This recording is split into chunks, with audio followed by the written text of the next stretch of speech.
जय हिंद दोस्तों। बिहार पुलिस सिपाही की परीक्षा के लिए आज के इस वीडियो में जीके जीएस से मोस्ट इम्पॉर्टेंट प्रश्नों को कवर करेंगे जो कि आपके एग्ज़ाम के लिए काफ़ी ज़्यादा इम्पॉर्टेंट रहेगा। तो साथियों, आप सभी पूरा सेशन को ध्यानपूर्वक देखें। तो चलिए फटाफट से आप सभी लाइव में जुड़ जाइए। सभी को गुड इवनिंग, गुड इवनिंग। तो साथियों, पहला क्वेश्चन आपके सामने है। देश में ऑपरेशन फ्लड की शुरुआत का श्रेय दिया जाता है। सभी ऑप्शन को ध्यान से पढ़िए और बिल्कुल आपको सोच समझकर आंसर करना है। तो साथियों, यहाँ पर पहले प्रश्न का आंसर क्या होगा? देश में ऑपरेशन फ्लड की शुरुआत का श्रेय किसे दिया जाता है? तो याद रखिएगा, डॉक्टर वर्गीज कुरियन को। यहाँ पर बी ऑप्शन जो ही बच्चे दिए हैं उनका बिल्कुल सही जवाब है। अब ऑपरेशन फ्लड की बात करें तो ये किससे संबंधित है? तो याद रखिएगा, ये श्वेत क्रांति से संबंधित है। और श्वेत क्रांति के जनक कौन है? तो डॉक्टर वर्गीज कुरियन। जबकि हरित क्रांति के जनक पूछे तो एमएस स्वामीनाथन है। और विश्व में हरित क्रांति के जनक पूछे तो डॉक्टर नॉर्मन बोरलॉग है। इन सारे फैक्टों को ध्यान रखना है। चलिए, दूसरा क्वेश्चन है, मंत्रिमंडल के सदस्य को राष्ट्रपति बर्खास्त कर सकता है? चलिए, दूसरे प्रश्न के लिए आप सभी आंसर बताएंगे। मंत्रिमंडल के सदस्य को राष्ट्रपति बर्खास्त कर सकता है? तो याद रखिएगा, प्रधानमंत्री की संस्तुति पर। यहाँ पर बी ऑप्शन आपका सही जवाब है, प्रधानमंत्री की संस्तुति पर। और साथियों, अगर आपसे क्वेश्चन पूछा जाए कि मंत्रिपरिषद सामूहिक रूप से लोकसभा के प्रति उत्तरदायी है, इसके बारे में किस आर्टिकल में मिलता है? तो आर्टिकल 75(3) में। याद रखिएगा, आर्टिकल 75(3) में क्या है? तो मंत्रिपरिषद जो है वो सामूहिक रूप से लोकसभा के प्रति उत्तरदायी है।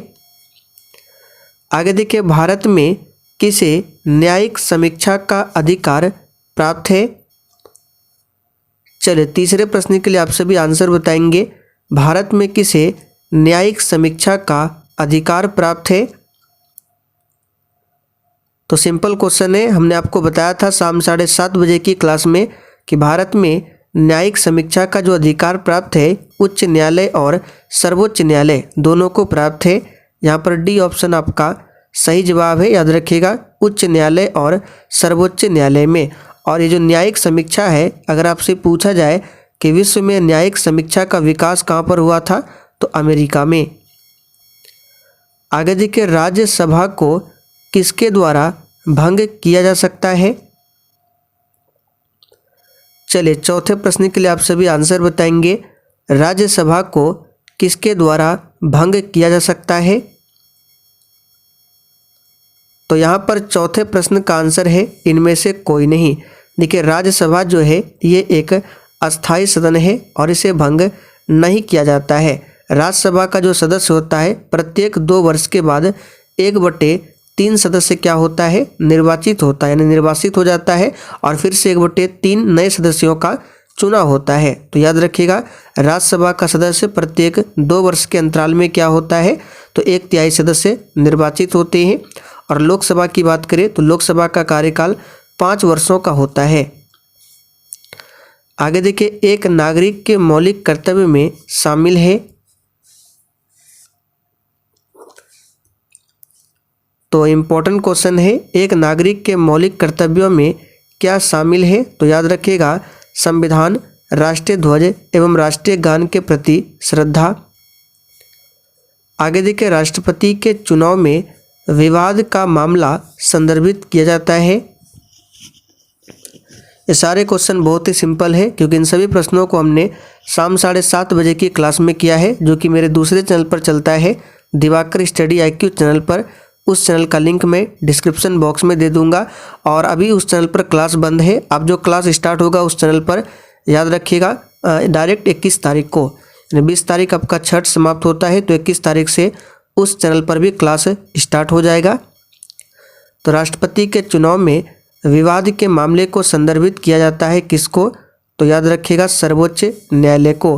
राष्ट्रपति के चुनाव में विवाद हो या उपराष्ट्रपति के चुनाव में, अनुच्छेद 71 के तहत ये जो मामला है कहाँ भेजा जाता है? सर्वोच्च न्यायालय को। ध्यान रखेंगे। उपराष्ट्रपति का पद क्या है? चलिए बिल्कुल सोच समझकर आंसर करना है। और साथियों, जिन्होंने अभी तक सेशन को लाइक नहीं किया है, फटाफट से आप सभी सेशन को लाइक करें। तो वर्तमान में भारत के उपराष्ट्रपति कौन है? तो श्री जगदीप धनखड़ है। और उपराष्ट्रपति का पद जो है, याद रखिएगा, ये क्या होता है? तो संविधान के द्वारा सृजित किया जाता है। पहला ऑप्शन आपका सही जवाब है। किस आर्टिकल के तहत? तो अनुच्छेद 63 के अंतर्गत। स्वतंत्र भारत का प्रथम गवर्नर जनरल कौन था? वेरी इंपॉर्टेंट क्वेश्चन है। चलिए आप सभी 8 के लिए आंसर बताएंगे। स्वतंत्र भारत का प्रथम गवर्नर जनरल कौन था? और देखिए साथियों, इस क्वेश्चन से रिलेटेड यहाँ से हम आपको 7 से 8 और भी इम्पोर्टेंट प्रश्नों को बताने वाले हैं। आप लोग कॉपी में लिख लीजिए, एग्जाम के लिए इम्पोर्टेंट है। तो पहला क्वेश्चन कॉपी में नोट डाउन कीजिए, बंगाल का प्रथम गवर्नर। तो साथियों, बंगाल का प्रथम गवर्नर था रॉबर्ट क्लाइव। कौन था? Robert Clive. और बंगाल का अंतिम गवर्नर पूछे तो वॉरेन हेस्टिंग्स। और ध्यान दीजिए, जो बंगाल का अंतिम गवर्नर था वही आगे चलकर बनता है बंगाल का पहला गवर्नर जनरल। कौन? तो वॉरेन हेस्टिंग्स। 3 प्रश्न आपके हो गए। बंगाल का पहला गवर्नर रॉबर्ट क्लाइव, बंगाल का अंतिम गवर्नर वॉरेन हेस्टिंग्स, और बंगाल का प्रथम गवर्नर जनरल वॉरेन हेस्टिंग्स। और बंगाल का अंतिम गवर्नर जनरल पूछे तो लॉर्ड विलियम बेंटिक। और साथियों, बंगाल का जो अंतिम गवर्नर जनरल था वही आगे चलकर बनता है भारत का प्रथम गवर्नर जनरल। कौन? तो लॉर्ड विलियम बेंटिक। और भारत का अंतिम गवर्नर जनरल पूछे तो कौन? Lord Canning. और भारत का जो अंतिम गवर्नर जनरल था यही आगे चलकर बनता है भारत का प्रथम वायसराय। कौन? तो लॉर्ड कैनिंग। और भारत का अंतिम वायसराय पूछे तो लॉर्ड माउंटबेटन। और जो भारत का अंतिम वायसराय था यही आगे चलकर बनता है स्वतंत्र भारत का प्रथम गवर्नर जनरल। कौन? तो लॉर्ड माउंटबेटन। लेकिन साथियों, एक प्रश्नों को ध्यान रखना है, अगर स्वतंत्र भारत का प्रथम भारतीय गवर्नर जनरल पूछे तो सी राजगोपालाचारी होगा। यहाँ पे स्वतंत्र भारत का प्रथम गवर्नर जनरल पूछा गया है, तो 8 का यहाँ पर आंसर क्या हो जाएगा? तो याद रखिएगा, लॉर्ड माउंटबेटन। गोबर गैस का मुख्य घटक क्या है?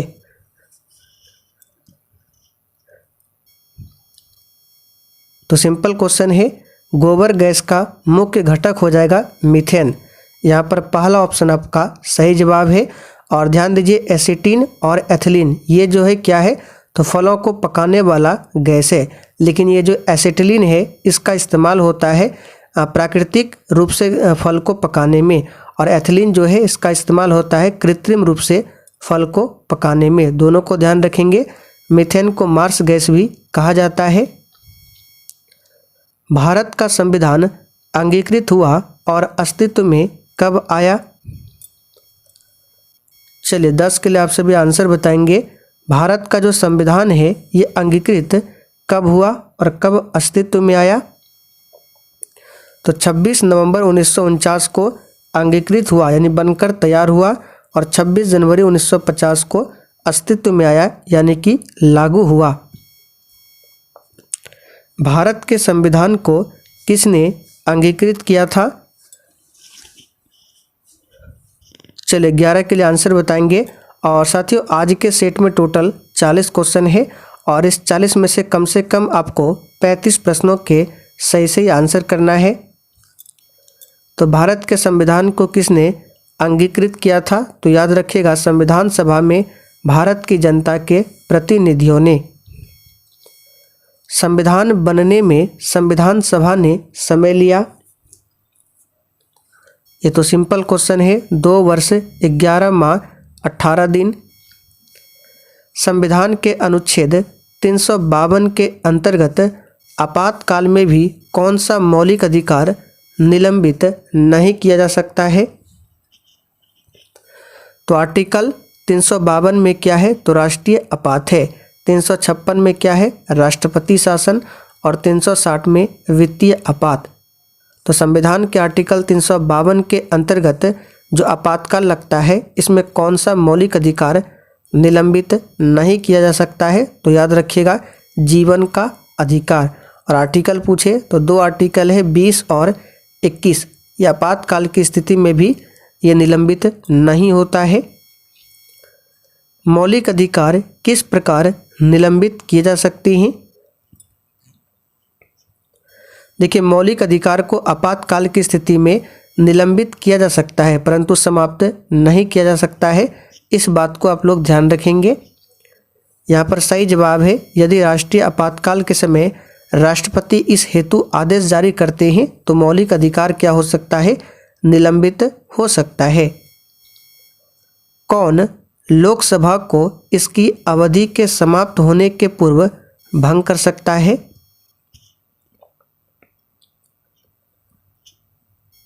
तो साथियों, अनुच्छेद 85 के अनुसार ध्यान रखेंगे, अनुच्छेद 85 के अनुसार प्रधानमंत्री या फिर मंत्री परिषद की सलाह पर राष्ट्रपति लोकसभा को भंग कर सकता है। याद रखिएगा, राष्ट्रपति जो लोकसभा को भंग करता है किसकी सलाह पर? तो प्रधानमंत्री या फिर मंत्री परिषद की सलाह पर। और किस आर्टिकल के तहत? तो 85 के तहत।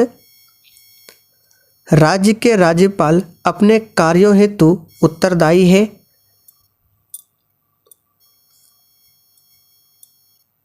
तो साथियों, राज्य के राज्यपाल अपने कार्यों हेतु उत्तरदायी है राष्ट्रपति के प्रति। यहाँ पर सी ऑप्शन आपका सही जवाब है, याद रखिएगा। चलिए आगे बढ़ते हैं।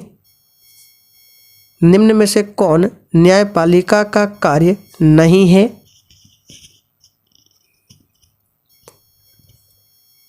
तो यहाँ पर इसका सही जवाब क्या हो जाएगा? अपराधियों को पकड़ना और उन्हें दंडित करना ये न्यायपालिका का कार्य नहीं है, क्योंकि अपराधियों को पकड़ना और उन्हें दंडित करना ये पुलिस का काम है। देखिए, दंड सुनाना अलग बात है और दंडित करना अलग बात है। यहाँ पे क्या पूछाएगा? दंडित करना। दंड भले न्यायपालिका सुनाता है लेकिन दंडित कौन करेगा? तो पुलिस वाला। कृषि की शुरुआत संभवतः हुई थी। चलिए इंपॉर्टेंट क्वेश्चन स्टार मार्क कर लीजिए। तो साथियों, कृषि की शुरुआत जो है संभवतः 7000 ईसा पूर्व के आसपास में हुई थी। लेप्चा जनजाति मुख्यतः कहाँ निवास करती है?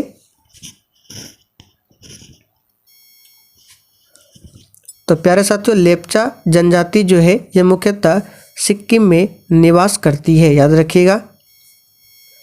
आकार और समुद्र में समाहित होने वाली जल राशि के अनुसार कौन सी नदी सर्वाधिक बड़ी नदी है?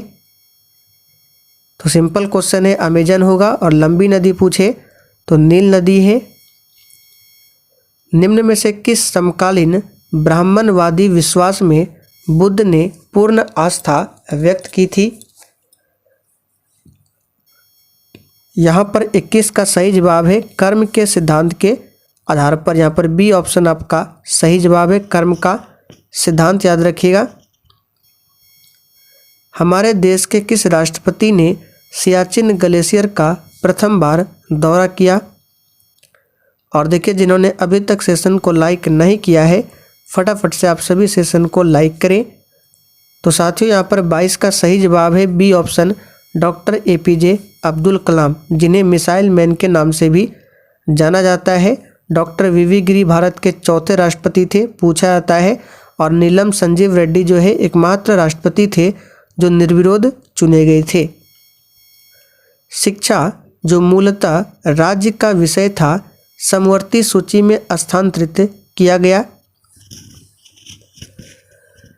देखिए साथियों, शिक्षा जो है पहले ये राज्य सूची में आता था लेकिन बाद में इसे समवर्ती सूची में किया गया। और किस संविधान संशोधन द्वारा? तो 42वां संविधान संशोधन 1976 के द्वारा, ध्यान रखेंगे। और इस संविधान संशोधन को मिनी कॉन्स्टिट्यूशन भी कहा जाता है। भारतीय संविधान में संशोधन का प्रावधान किसके पास है, यानी किस आर्टिकल में है? तो साथियों, भारतीय संविधान में संशोधन का प्रावधान है अनुच्छेद 368 में भाग 20 में। और इस प्रावधान को लिया गया है दक्षिण अफ्रीका के संविधान से। भारत में पंचायती राज संस्थान अपने कोष मुख्यतः प्राप्त करते हैं। तो साथियों भारत में पंचायती राज संस्थान जो है अपने कोष मुख्यतः प्राप्त करते हैं सरकारी अनुदानों से। यहाँ पर डी ऑप्शन आपका सही जवाब है। स्थानीय कर यहाँ पे नहीं होगा। अगर ऑप्शन में सरकारी अनुदान ना मिले तो आंसर आप लोग कर सकते हैं स्थानीय कर, लेकिन अगर ऑप्शन में सरकारी अनुदान भी दिया गया है तो आंसर आपका यही होगा डी ऑप्शन, सरकारी अनुदानों से। भारतीय राष्ट्रीय कांग्रेस की स्थापना में किसने महत्वपूर्ण भूमिका का निर्वाह किया था?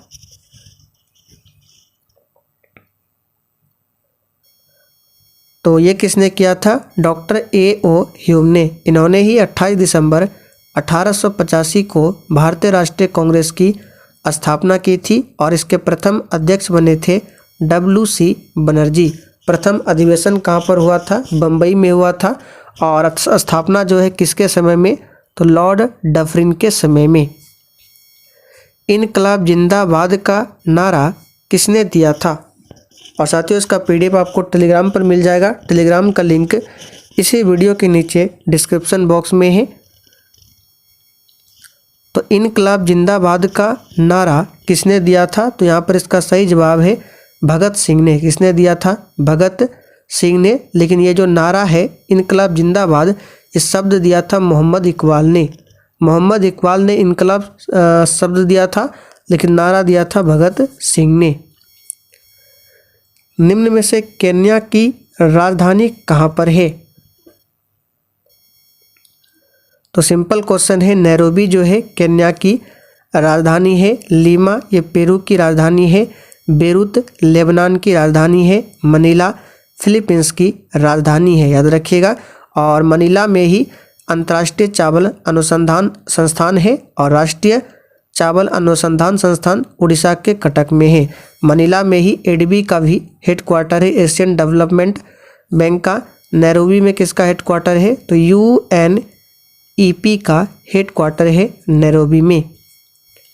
7 पहाड़ियों का शहर किसे कहा जाता है? ये तो सिंपल क्वेश्चन है। इटली की राजधानी रोम को 7 पहाड़ियों का शहर कहा जाता है। और रोम जो है ये किस नदी के किनारे बसा हुआ है? तो टाइबर नदी के किनारे बसा हुआ है। और इटली की राजधानी रोम में ही FAO का भी हेडक्वार्टर है। सर्वाधिक द्वीपों वाले देश के रूप में जाना जाता है। तो सिंपल क्वेश्चन है, इंडोनेशिया को जाना जाता है। इंडोनेशिया की अभी नई राजधानी क्या है? तो नूसनतारा। और भारत का सबसे बड़ा द्वीप समूह पूछे तो अंडमान निकोबार है। दिल्ली शहर किस नदी के किनारे स्थित है? ये तो सिंपल क्वेश्चन है, यमुना नदी के किनारे है दिल्ली। यमुना नदी के किनारे मथुरा भी है, आगरा भी है। मगध विश्वविद्यालय कहाँ स्थित है? साथियों मगध विश्वविद्यालय की स्थापना 1962 में किया गया था और ये बोध गया में स्थित है। कहाँ पर? बोध गया में। जैन परंपरा के अनुसार कौन अंतिम से एक पूर्व तीर्थंकर माने जाते हैं? देखिए जैन धर्म में टोटल 24 तीर्थंकर है और 24वें तीर्थंकर का नाम महावीर है। और अंतिम से एक पूर्व यानी 23वें का नाम पूछा जा रहा है तो आंसर हो जाएगा पार्श्वनाथ। ऋषभदेव जैन धर्म के संस्थापक थे, लेकिन जैन धर्म का वास्तविक संस्थापक महावीर स्वामी को माना जाता है। निम्न में से किस स्रोत के अनुसार यह कहा जाता है कि अशोक ने श्रीनगर शहर को बनाया था? तो ये कहा जाता है कलहन की राजतरंगिणी के स्रोत से। दक्षिण भारत में जैन धर्म का प्रचार प्रसार हुआ था? तो सिंपल क्वेश्चन है, भद्र बाहु के द्वारा हुआ था। गुप्त काल में सर्वोच्च न्यायिक प्राधिकार किसके पास में था? देखिए ये जो गुप्त काल है भारतीय इतिहास का स्वर्ण काल भी कहा जाता है गुप्त काल को। और गुप्त काल में सर्वोच्च न्यायिक प्राधिकार जो था ये था किसके पास? तो राजा के पास। किसके पास? राजा के पास।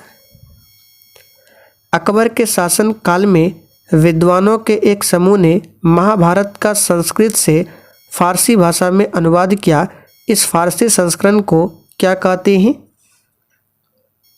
तो इसे कहा जाता है रज्मनामा। और साथियों ये जो महाभारत है इसका अगर पुराना नाम पूछा जाए तो क्या था? तो जय संहिता। महाभारत का पुराना नाम पूछे तो जय संहिता। विकसित देशों में मुद्रास्फीति का आकलन बनाकर किया जाता है। तो साथियों विकसित देशों में मुद्रास्फीति का आकलन बनाकर किया जाता है। तो याद रखिएगा इसका सही जवाब है उपभोक्ता मूल्य सूचकांक। आखिरी क्वेश्चन है, बिहार में वैशाली की नगरवधु आम्रपाली किसके शासनकाल में थी? इसका सही जवाब है लिच्छवी। यहाँ पर पहला ऑप्शन सही है। तो साथियों आज के लिए इतना ही, तब तक के लिए जय हिंद।